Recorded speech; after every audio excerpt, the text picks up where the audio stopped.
Good afternoon, ladies and gentlemen, and welcome to this discussion meeting on China's diplomacy in the new era. I think there's a great deal of interest on China's role in the world stage, and especially given the change of government that took place in March and the new personalities that have responsibility for international affairs and national security issues that have been brought to the fore. It's a real delight to have Ambassador Liu Xiaoming come to us to give this speech today. He is obviously an authority on China's foreign policy, having been engaged with the Ministry of Foreign Affairs of the People's Republic of China since 1974, and he had, like anyone who ultimately becomes Ambassador to the United Kingdom, of course, a very distinguished career. But I would just pull out three elements of that career that are perhaps relevant both to the remarks that he will formally make on the record and to the questions you might wish to pose him afterwards. First, that he had a very extensive experience with the United States as head of the North American Department and with two successive postings in the Chinese embassy in the United States.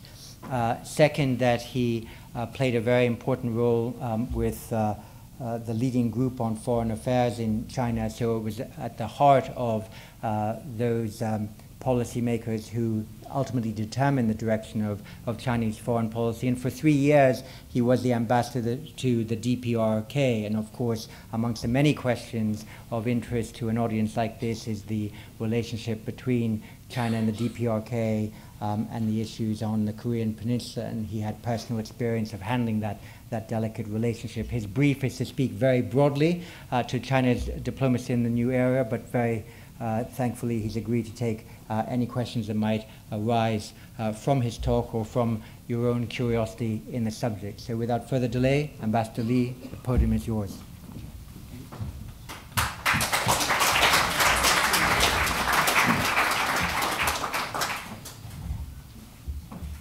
Thank you, John, for that kind introduction. It is your pleasure and privilege for me to speak at the International Institute for Strategic Studies. I want to thank Dr. Chipman for that kind invitation. Being a world-leading institute in strategic studies, IISS, research and analysis on global security, world politics, and military conflict is held in high regard worldwide.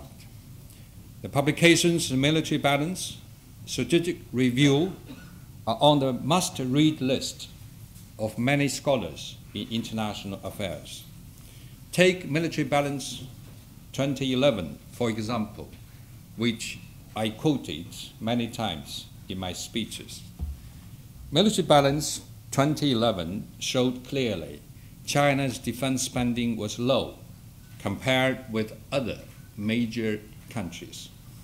In 2010, Chinese defense spending made up only 1.3% of China's GDP. This figure was much less than that of traditional military powers like US, UK, and Russia. In addition, the data showed that Chinese defense spending was comparatively lower than emerging economies like India and Brazil. I'm talking about 2011. And this report also revealed that on per capita term, China's military spending was even lower.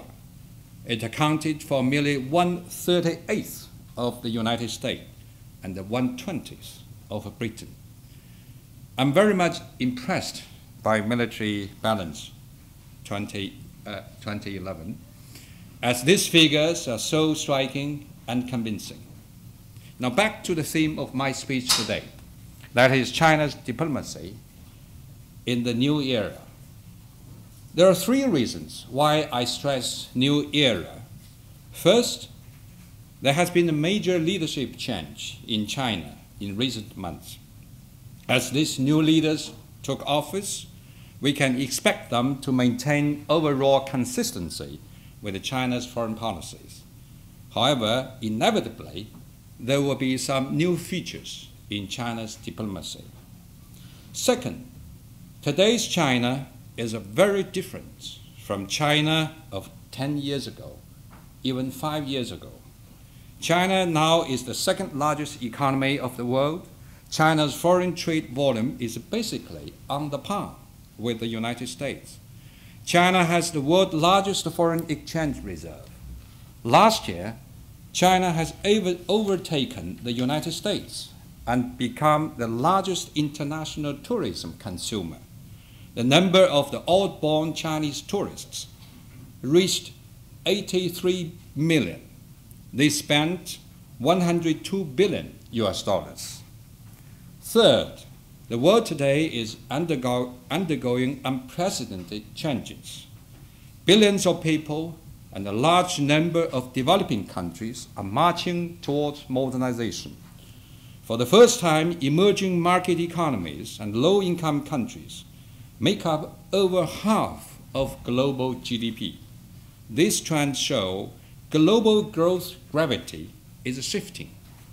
Developing countries contribute more than 50% of global economic growth. At the same time, interdependence among countries are deepened. Interests of all people are increasingly intertwined. So what do these global changes mean for China diplomacy?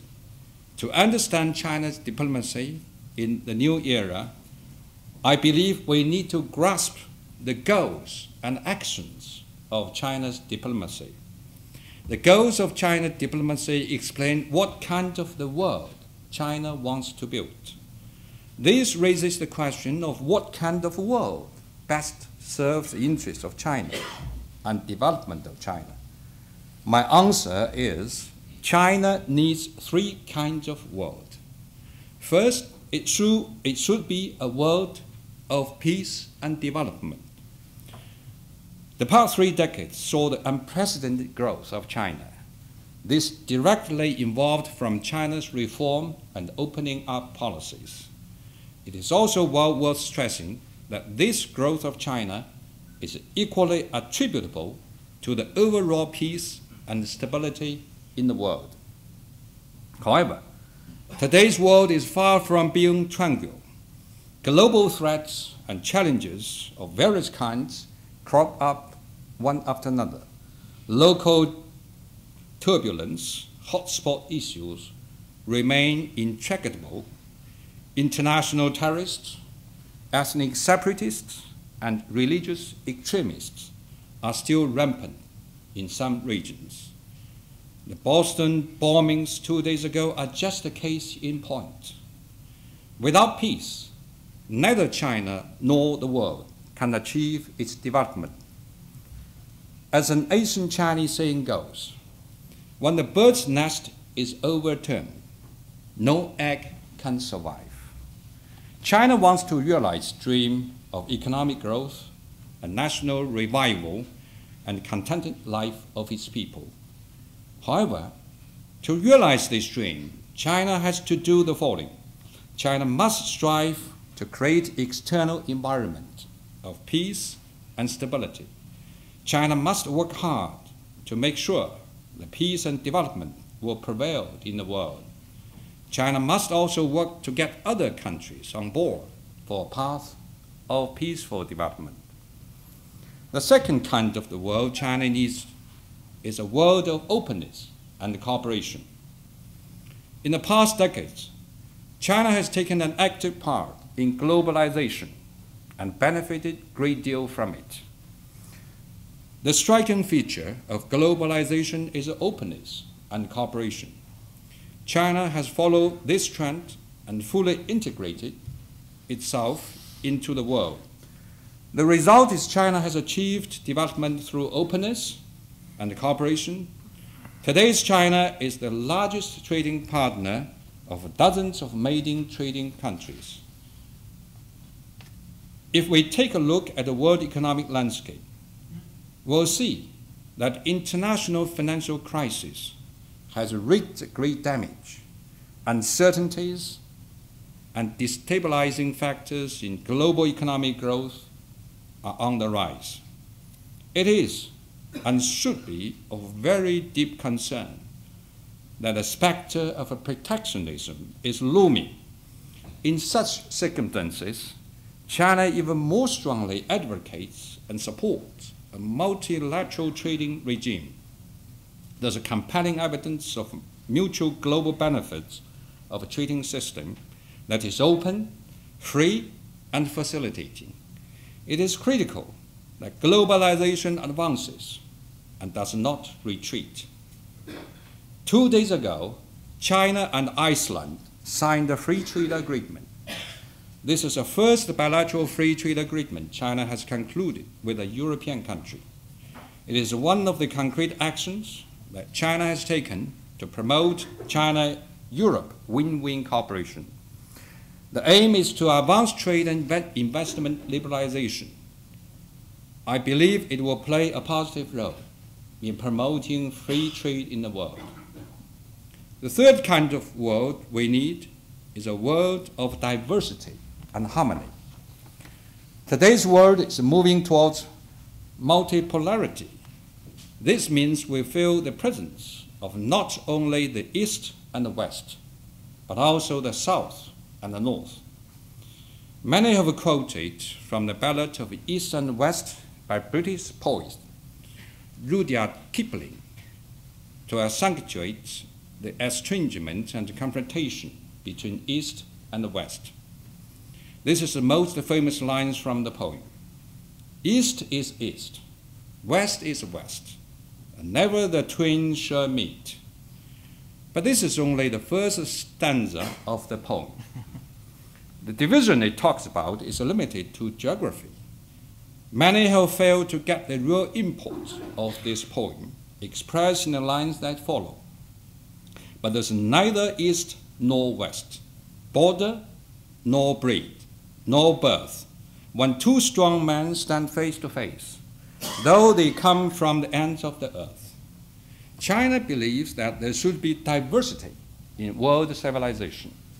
The world is rich and diverse only when nations and people maintain their distinct characteristics. Along this line of thinking, China also believes that there's no such a thing as a one-size-fits-all model in the world. Countries should be allowed to choose their development path based on their own national conditions. As the Chinese President Xi Jinping has recently pointed out, only the weary knows whether the shoes are fitting.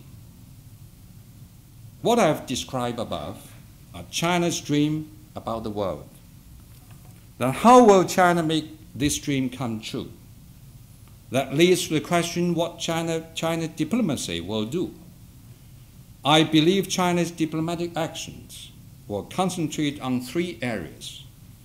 First, will carry out the spirit of mutual benefit and pursue the friendship and cooperation with all other countries in the world. In his book, Grand Chessboard, Dr. Brzezinski described the Eurasia continent as a geopolitical chessboard and a focal point of American diplomacy. China thinks much broader. The Chinese diplomatic chessboard reaches far beyond the Eurasia continent. China will improve and develop relations with the developed countries, will broaden cooperation, will broaden the cooperation areas, and properly manage the differences. More importantly, China will not repeat the history of a current established powers who confronted each other and fought for ascendancy. Rather, China will build a new type of relations with big countries that features openness, inclusiveness, and mutual trust.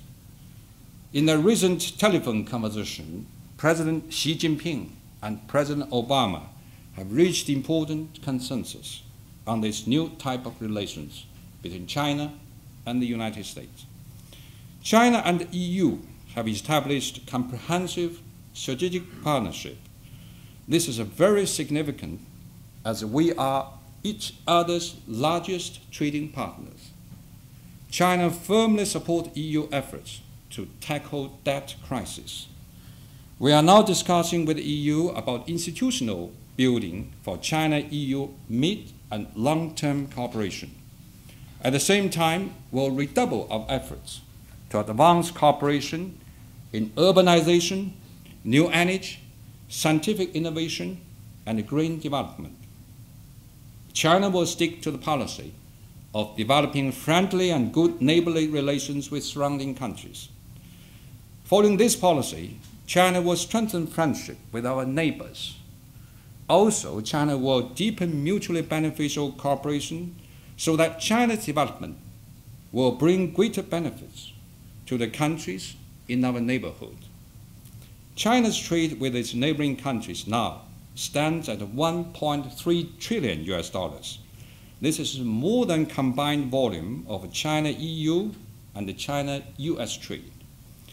China will take an active part in Asian regional cooperation. We also firmly support opening Asia to cooperation with other regions. We welcome countries out of the region to play a constructive role in region stability and development. Of course, there's no denying that China has territorial disputes with some neighboring countries. On these territorial disputes, there are clear principles. China will not compromise its legitimate rights and interests, nor will China sacrifice its core national interests. But China is always committed to handling and resolving disputes through peaceful consultations and negotiations. China will always be a force for regional peace and stability. We are keeping a close eye on the recent destabilizing factor in our neighboring area. China will not allow anyone to make trouble on its doorstep, nor will we allow any country to disturb Asia. Turning to the relations with the other developing countries, China will consolidate solidarity with the developing countries.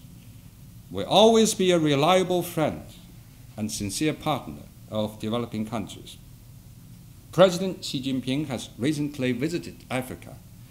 There he stated that in deepening friendship and cooperation with Africa, China will stress sincerity, real results, affinity, and good faith. In this spirit, in the coming 3 years, China will provide Africa with a strong support. This will include $20 billion loans, train 30,000 personnel of various specialties for African countries, and offer 18,000 scholarships for African students.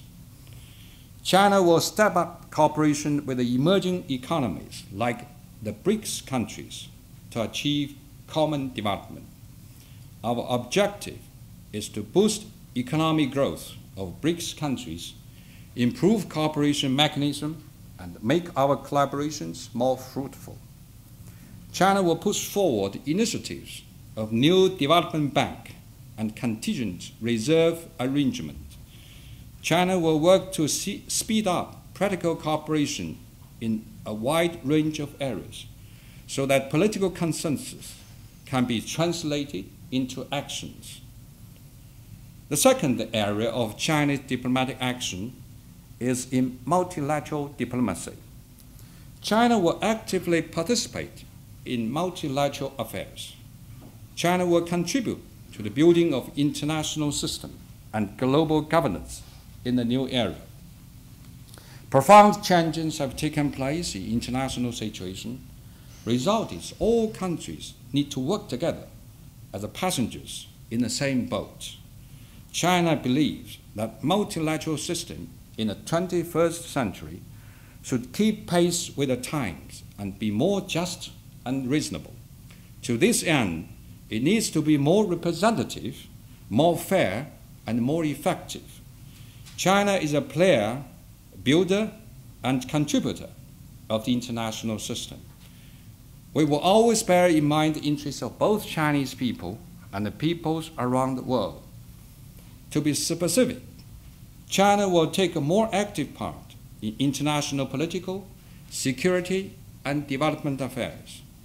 China will play a role of a responsible big country. China will join hands with other countries to address global challenges. China will continue to support United Nations, G20, Shanghai Cooperation Organization, and the BRICS. It will encourage each to play their positive role. We believe the efforts should be made to improve international monetary system. That means increase the cooperation on macroeconomic policies, tighten international financial regulation, and increase developing countries' representation, and say international financial institutions. China will continue to play a constructive role on international and regional hotspot issues. China will help to resolve the issues or ease the tension. China will work to maintain peace and stability of the Korean Peninsula. China will promote the settlement of the Iranian nuclear issue through dialogue and negotiation. China will help move forward political process of resolving Syrian issue. China will continue to actively participate in international security dialogue. That means cooperation in disarmament and arms control, nuclear non-proliferation, counter-terrorism, and combating sea piracy. Turning to the third area of China's diplomatic action, China will redouble its efforts in public diplomacy and people-to-people exchanges. This will increase mutual understanding between China and the rest of the world. It must be pointed out that in many Western countries, the public read much more bad news about China than good news. One of the reasons is the Western media tend to be negative. This reminds me of the English saying, good news never goes beyond the gate, while bad news spread far and wide. Maybe it's because of Western media believe that bad news is more eye-catching and increase more readership. But the result is the public in Western countries has been denied a true and real picture of China. Therefore, an important task of China's diplomacy is to make China's voice heard and let the world know good news about China. That means China must be more effective in telling real story about China. This means that China must energetically promote people-to-people exchanges between China and the rest of the world. Through such efforts, people in other countries would know more about China's history, culture, tradition, and its current unique system. They would appreciate the long journey China has traveled, and how it has traveled, and where it is headed in the future. They would understand China's economic, political, social, and foreign policies. They would get an idea of Chinese people's feelings, thoughts, and daily lives. If we can do this, there will be more understanding, less misconceptions about China. There will be more people seeing China as an opportunity rather than threat. My speech today can be regarded as a part of these efforts. I do hope it will help you with a better understanding of China's diplomacy. This morning, I just attended Baroness Thatcher's funeral as a representative of Chinese government. I know there are diverse opinions about her in British public and the media. However, we in China fully acknowledge her historic contributions to the development of China-UK relations, in particular, the resolution of Hong Kong issue. I read an article in Financial Times recently suggesting that a major diplomatic legacy of Baroness Thatcher was firm principle faith, and the necessary flexibility. People may debate whether this is an accurate summary of a Thatcherite diplomacy, but I do feel diplomacy needs to allow both principle and flexibility. A review of Chinese diplomacy since the founding of the People's Republic shows some striking features. This is a Chinese diplomacy holding principles and pursuing ideas. At the same time, we stress combination of principle and flexibility. In this new era, China's diplomacy has identified its goals and set out its actions, will maintain consistency, and also make innovations. For those reasons, I'm convinced that China's diplomacy will achieve, advance, and make more contributions to the mankind. In this way, China will help make the world a better place for us all to live. Thank you.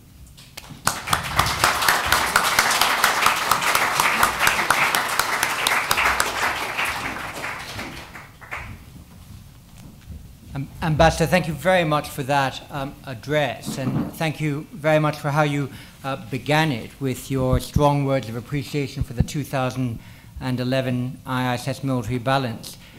2011 was a very good year. What I also remember about 2011 was the Chinese Defense White Paper of 2011, which I remember because when it was published on, I think, March 30th, 2011, it particularly praised the Shangri-La Dialogue as an important instance of defense diplomacy in the Asia-Pacific that the People's Liberation Army wished to continue to support. So just like you always quote the 2011 military balance, I always quote the 2011 Chinese Defense White Paper. And just as this week I am reading the 2013 Defense White Paper, I'll make certain that before you leave tonight, you will see the 2013 military balance, and I hope you find in that issue also things of interest.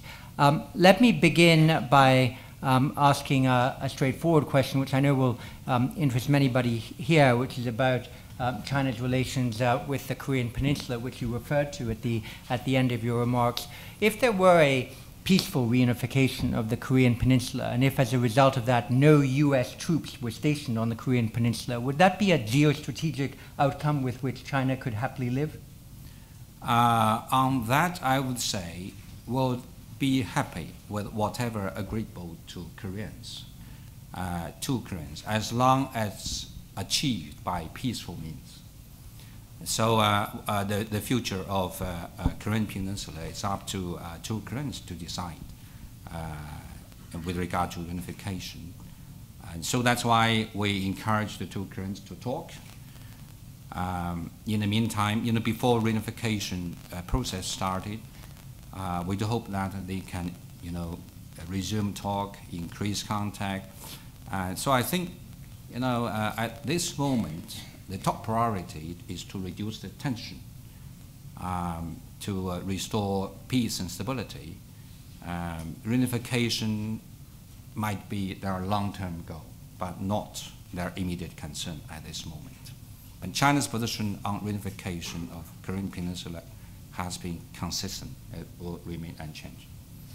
Adam Ward, Director of Studies at the ISS. Anyone else, please raise your hands and I'll try to call on you. Ambassador, thank you very much indeed. Just to follow up on what John said about the military balance, I think if you were to look at the 2013 edition, you'd see a lot of data and projections and charts and graphs anticipating the point in time at which Chinese defense expenditure and American defense expenditure are going to intersect. And that future is not as remote as many people might think under certain contingencies, so I'm sure that you'll benefit from an inspection of that as well. Can I bring you back to a broader question, though, and it really goes to the heart of the way in which you've articulated the underlying principles of Chinese foreign policy, because in many instances they're expressed with such moral purity that they almost seem to have very little to do with the day-to-day business of geopolitics, of international affairs, which involves arbitrating very tough choices, of choosing sides, of making decisions, and it's therefore rather strenuous to say that China will be everybody's friend in future. This is an experience that no country has had. Your point about not allowing any trouble on your doorstep, well, there's plenty of trouble on your doorstep. So how do you respond when people say that the current posture that China is adopting in explaining its foreign policy is a means to an end? It's a narrative that soothes its neighbors, that relaxes the international community, that's apprehensive about a powerful China, and it's a narrative that can be jettisoned at the point at which China has gathered sufficient power to be able to feel that it can do that and to assume a position of more assertive leadership. On the military expenditure, the comparison between military expenditure of China and the United States, I think you are too optimistic about China's military future. I think there's a big gap to fill between China and the United States, both in terms in value terms, but also in terms of quality, both in terms of quantity and in terms of quantity. And China, is a very unique country. We have 14 neighbors on land and 8 neighbors on sea. We have 22,000 square kilometers land border and 18,000 kilometers coastline. The defense requirement for Chinese military is enormous. Of course, United States have much more overseas projecting, and China has no interest of doing that. We care more about land defense.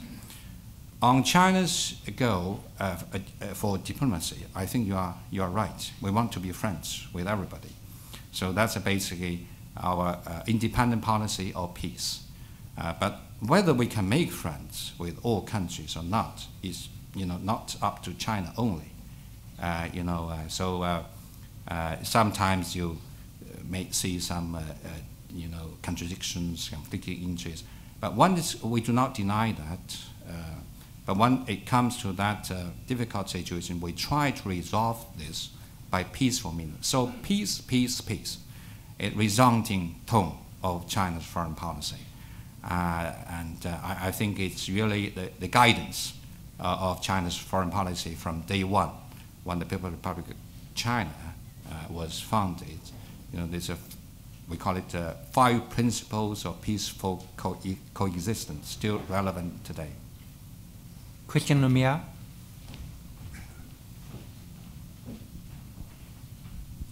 Thank you, Ambassador. I wonder if I could ask you about the role of international law in China's diplomacy. If we take a case example of the South China Sea, for example, China signed the 2002 Declaration of Conduct, submitting to international law such as UNCLOS. But just this year, China has refused to engage in an invitation from the Philippines for an arbitral tribunal that could have been held under UNCLOS or other international maritime legal auspices. So does China see international law as the means through which to resolve these disputes, or simply a way to manage the disputes before any conflict arises? Of course, China respects international law. There's no doubt about that. But with a specific dispute, you really have to analyze the issue on its own. We believe this dispute is a matter between China and the Philippines, and should be resolved bilaterally through bilateral, negotiations, rather than to bring it up to the international law, international court to decide. So we have a different interpretation. It depends on, we have a different interpretation of the international law, and we always believe the border issues or the disputes between the 2 sovereign countries over water territory should be resolved, first of all, through bilateral channels. Yes, and then up to Nicholas afterwards. Yes, go ahead. Thank you, Director General Gordon Wilson, fellow of the Royal United Service Institute and also a member here. Can I go back to the military balance aspect we started with? You will find this year that it will be seen that China has an aircraft carrier and is looking to develop this capability. How does this fit into the general strategic and national security plan? There must be some debate and discussion about it and decision be made. And also, when it gets into service, what will be the core capability and role? Will it have an air defense capability, a strike capability, or a combination of both? It's really not for me to comment the military use of aircraft carriers for a diplomat. But I would like to remind you that China is the last country among the P5 to develop aircraft carriers. And as I said earlier, that we have a coastal line of 18,000 kilometers long. There's really a defense requirement for Chinese Navy to strengthen the defense. And also, aircraft carrier is really, even for the country like Thailand, India, I think they're all together about 11 countries which is in the club. China is really the last one to join this club. So military aircraft has a role to play, that's for sure. But I do not see the presence of aircraft carrier will change the entire doctrine of China defense. China doctrine of defense really is a defense in nature. It's for defense purpose. It's not for power projection. It's not for offensive. So I would say I don't think the presence of aircraft carrier will change the total doctrine of China's defense. Nicholas McLean. Thank you. Ambassador, I wondered if I could ask you a question on bilateral diplomacy in the new era inspired by Rudyard Kipling, Never the Twain Shall Meet. For the last 11 months, British and Chinese ministers have not been meeting very much, if at all. And I wondered, given the change of the Chinese government, whether there would not be value in a change of the goalposts so that we would renew the normal pattern of exchanges at that level as well as at official and public diplomacy level. I would commend your observance of the relationship in such a detailed way. But I want to correct you a little bit. It's not 11 months. In fact, Dai Bingguo was here attending the London Olympic opening ceremony. He's a state councillor, senior than the minister even. And we do have, from time to time, have some delegations. Because what happened last May, British leaders met with the Dalai Lama. We regard him as a leader of separatist forces for Tibet independence. It's really brought damage to the relationship. I would say both sides are now expressed, a willingness to improve the relationship. So I do hope that through the efforts on both sides, we can move on with the relationship. Thank you. You mentioned the Financial Times. We have a member of the leading group of the Financial Times, Philip Stevens. I think a microphone's coming from behind. Philip? Thank you, Ambassador. As John said, Philip Stevens from the FT. We're in London, and if you look back a century, as we're beginning to do in London, the mood in 1913 was full of optimism. There were some problems in Central Europe. There was the rivalry with a rising Germany. But everyone said, look, in this era of globalization and interdependence, there can't possibly be a war. Now, any European who travels to China, to Japan, to Vietnam, to other countries in the region is struck, I think as I have been in recent years, by the strength of nationalist feeling in all these places. You see it on the blogs in China, you see it in Japan, Vietnam.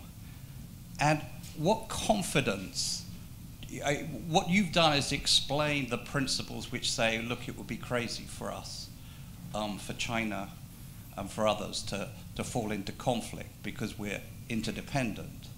But if one sees what's happening in the East China Sea, as well as on the Korean Peninsula, the South China Sea, it's quite easy to see that part of the world falling into exactly the same miscalculations as Europe fell into a century ago.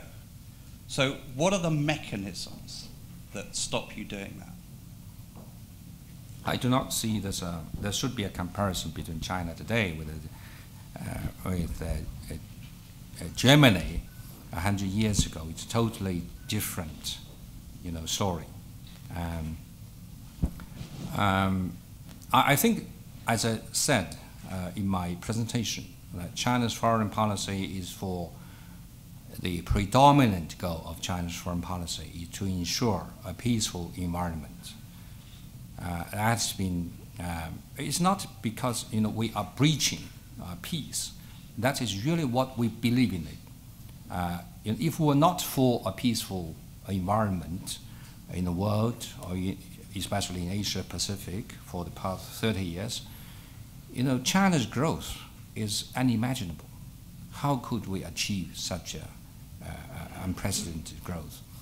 And if China want to continue its modernization, we need more peaceful environment rather than less. You talk about Japan and Vietnam. There is reason for the strong national resentment against some of the incidents. If you're a careful reader of the development, you'll know it's not China's making, it's Japanese making. With this Diaoyu Dao, which should return to China long time ago, but yet it's not under Japanese occupation. They even want to nationalize this, to what they use the English proverb, to add salt into the wound. So that's a natural response of the public. And also the government had to react to that. Having said that, I think we also have to distinguish between patriotism and nationalism.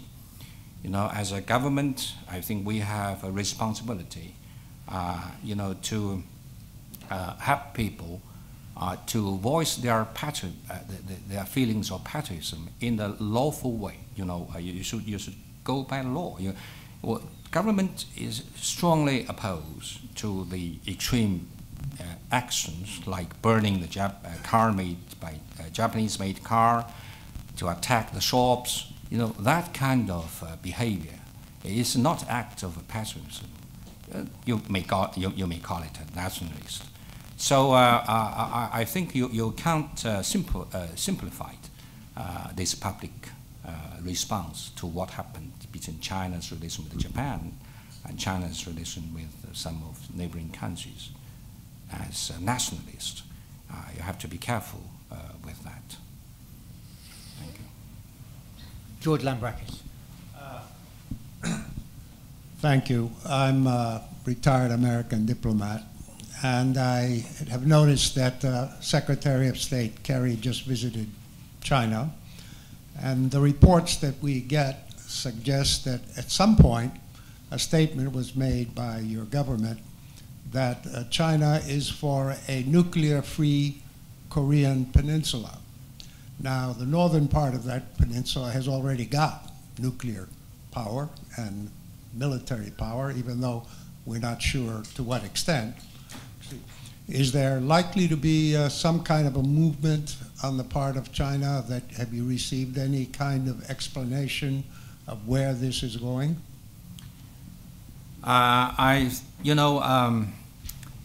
China has been calling for nuclear-free peninsula for quite a long time. This is not something new. But currently, the priority is to denuclearize North Korean program. So that's the top priority of the process of the six-party talks. As we are making progress, I think the Korean nuclear weapons on both sides, on nuclear on the Korean Peninsula might be an issue because North Koreans always raise this issue during the six-party talks. I think it might be a legitimate concern. On the one side, North will be free of nuclear weapons. On the South, there are nuclear weapons. There's also a question of how you build mutual trust, how you increase the trust of each side. So each time when people talk about the tension in Korean Peninsula, people easily to point, what the North Koreans doing. Yeah, we condemn. We voted together with the United Nations, the other members of the Security Council, to condemn North Korea for their nuclear program, and equally we, always encourage our American friends, Japanese, South Koreans to engage with North Korea. So that's why the six-party talk is not all about North Korean nuclear program. It's about peace and stability in the Korean Peninsula. Denuclearization is one goal. It's just one goal, and normalization of the relations of the other partners is another. And the final goal is to set up a peace mechanism to replace armistice. So I think when we reach the third phase, to work on the peace treaty, to use a peace treaty to replace armistice treaty, then we might be the time to talk about more on the subject you just raised. Thank you. Yes, if you stand up, the microphone will migrate to you. Thank you very much. Hello, thank you very much, Ambassador Liu. My name is Zhang Shaotong. I'm a Chinese student from the London School of Economics. I've got one question for you. So, do you foresee there will be any sort of institutional reform within the Chinese Foreign Ministry to increase the mobility between diplomats? To increase the mobility between academia who works in think tanks and the diplomats working for foreign countries and the people who are in the national security establishment to facilitate a kind of like greater coordination between Chinese diplomacy and other policies. Thank you very much. I tried to understand your question. To increase the mobility? Like in the think tanks in the US. Okay, interaction. You mean interaction between think tanks? Of course, we encourage, very much encourage interactions of various kinds of think tanks. I know WIS, headed by Dr. Chipman, very active in this field, and they have a broad reach, in China. I just have discussions with Dr. Chipman, and I was very much impressed by your engagement with your Chinese counterparts. From the government perspective, of course, there are many, what I call it, a second track dialogue. As I said, I just came back from a funeral of Mrs. Thatcher. I happened to meet with George Shultz, who's a good friend of mine. I would say I highly respect him. He's a veteran, foreign policy maker. He told me about his experience last year for the second track dialogue in Beijing, and he, despite his advanced age, he's still active. So Dr. Henry Kissinger told me he's going back to China. He was also there. He told me he's going back to China today, for a dialogue with the Chinese military think tank. He told me it would be the first time for him to give a talk to Chinese military think tank. So I think China is open in terms of encouraging more interactions among the think tanks and scholars, policy makers. Thank you. Nigel Inkster. Yeah, we'll take a couple more.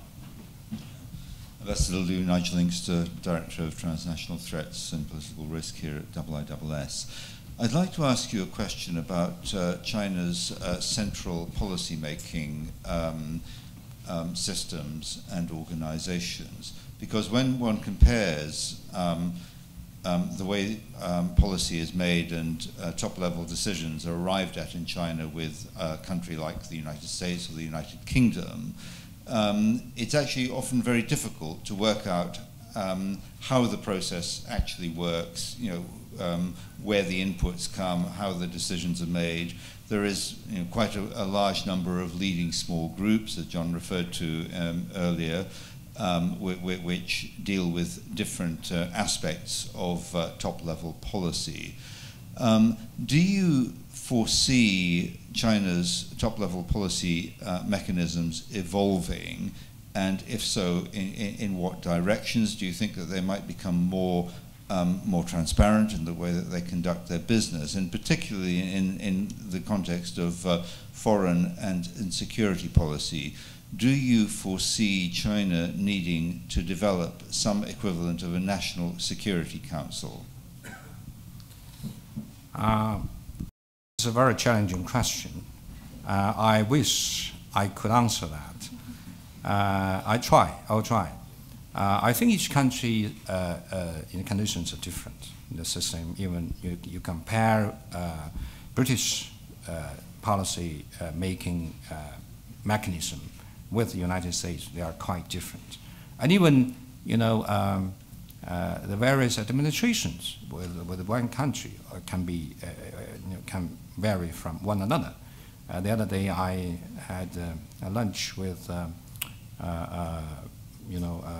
very senior person from the British, I can't say think tank or whatever, and he told me that in United States the NSC is expanding, to can't say out of proportion. It used to be around 100 people.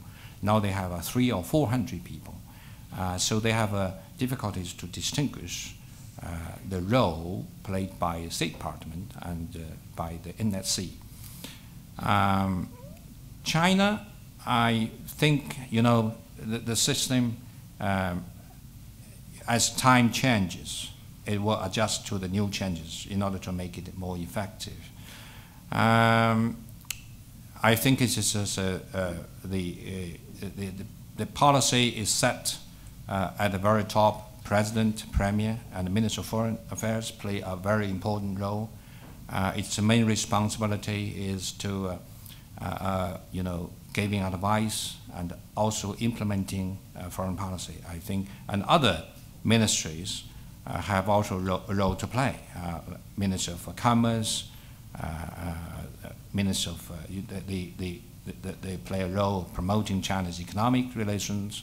Minister of Education. I just met with Jeremy Hunt during the funeral, and he was designated last year by the David Cameron, Prime Minister Cameron, to be co-chair of this high-level people-to-people mechanism. And the Chinese side is Liu Yandong, who co-chaired that. So that's also, they have also a participant in this people-to-people public diplomacy. So there's a lot of players in it. It's quite responsibility to coordinate so many players. It's always the challenge, for any government. For me, working in London, maybe you can help me out. I have a difficulty to understand the policy-making process with regard to China within the coalition government. I try to identify who are the key players in making China policy of, of the coalition government.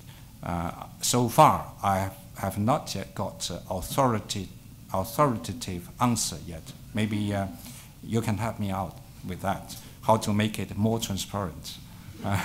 For me, as a diplomat who spends a lot of time studying the foreign policy and China policy of the British government.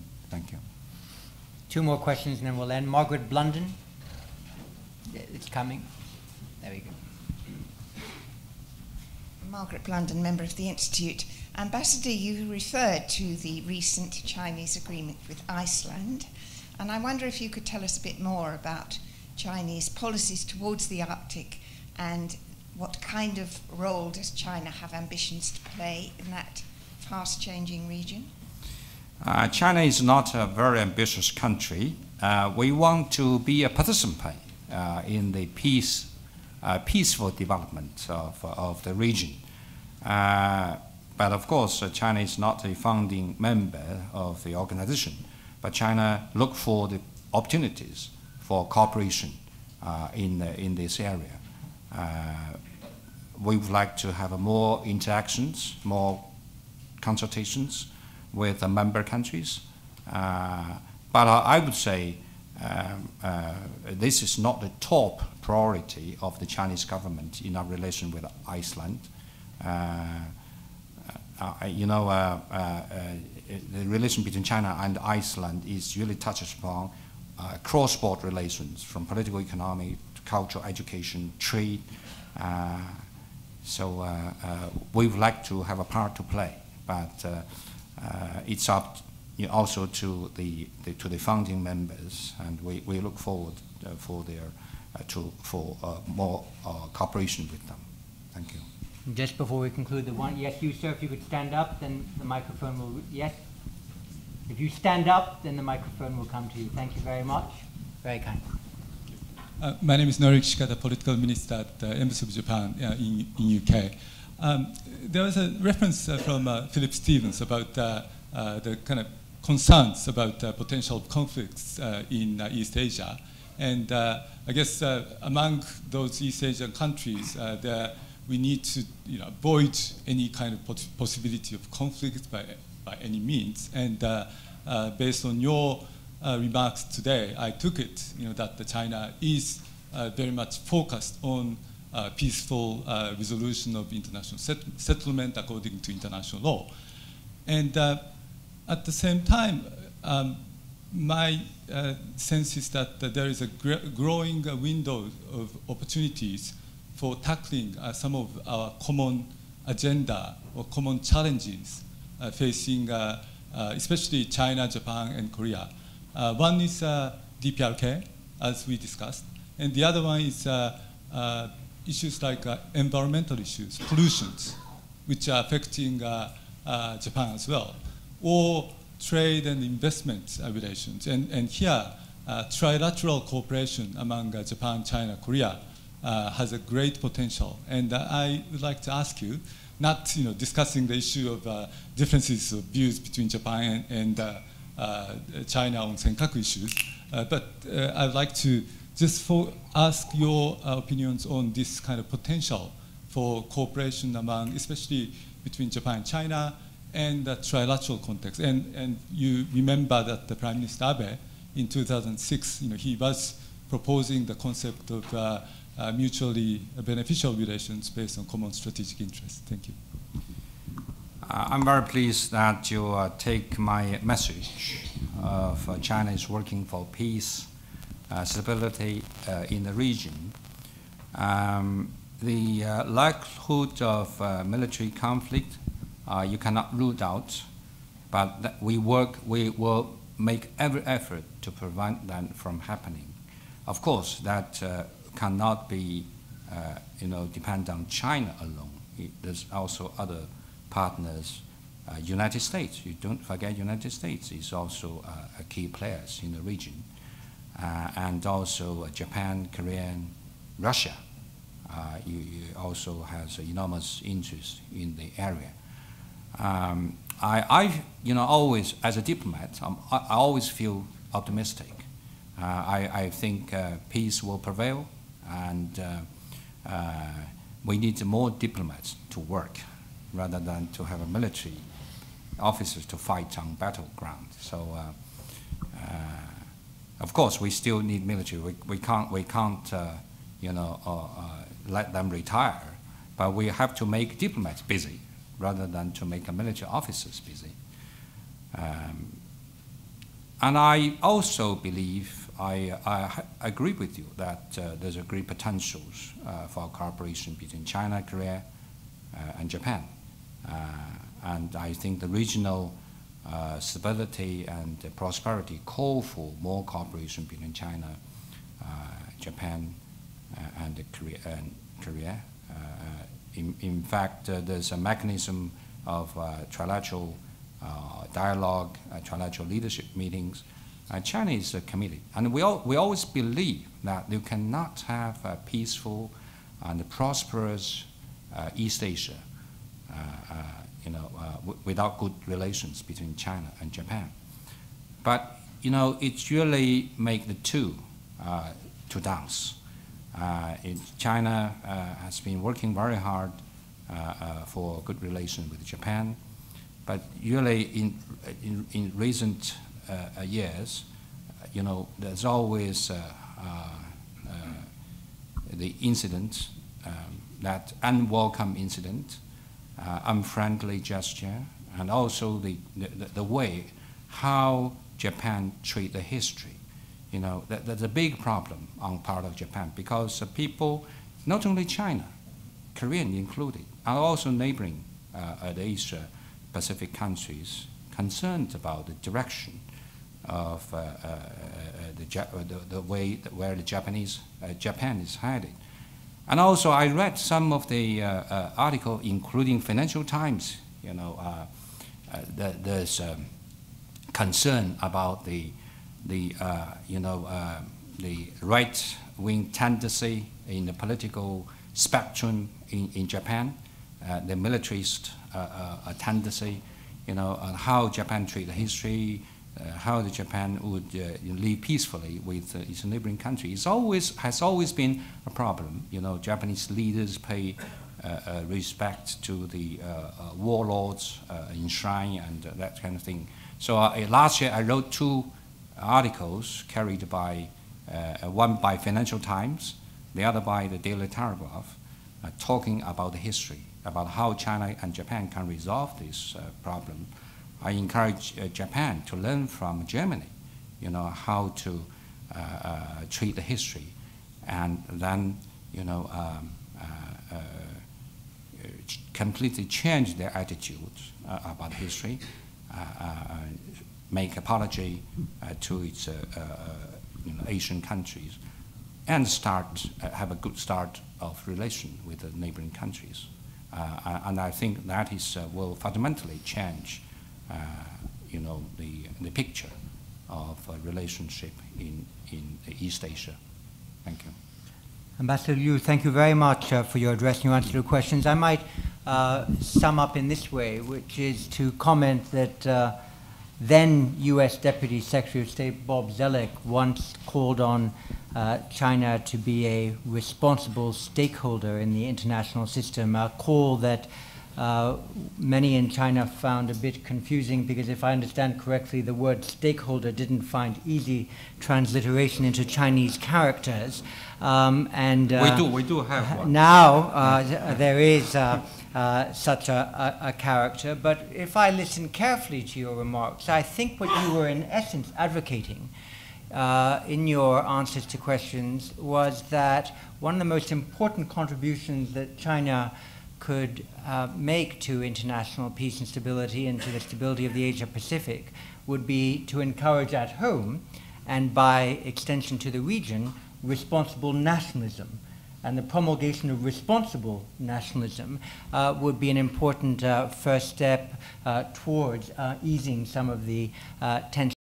So I leave that as a thought, but want to leave you also with our warmest thanks for having come to address the ISS and for answering the many questions given to you. I invite everyone in the audience to thank the ambassador in the usual way and to stay seated while you thank him, to give him time to take his leave. And when he does, I will give you a copy of the 2013 military balance, and I hope you have as much praise for it as you did for the 2011 edition. Can I have a last word? Yes, indeed. I think people should, as I said earlier, distinguish between what is a nationalism, what is a patriotism. We would encourage patriotism, and we should guard against nationalism. Thank you very much.